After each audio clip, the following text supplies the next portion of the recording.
Sholinghur மலைக்கோவில் rope car பிரச்சனை ஏற்படும் போது பக்தர்கள் எப்படி தப்பித்துக் கொள்வது என்று அரக்கோணம் என்டிஎஃப் சார்பில் ஒத்திகை நிகழ்ச்சி.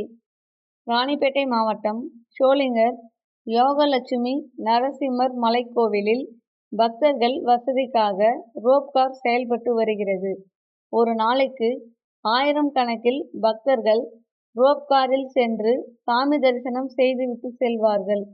இந்த நிலையில் ரோப்கார் பழுதடைந்தால் பக்தர்கள் எப்படி தப்பித்துக் கொள்வது என்று அரக்கோணம் என்டிஎஃப் பேரிடர் மீட்பு குழுவினர்கள் ஷோலிங்கர் மலைக்கோவில் ரோப்காரில் தப்பித்துக் கொள்வது எப்படி என்று பொதுமக்களிடம் நிகழ்ச்சி செய்து காண்பித்தனர்.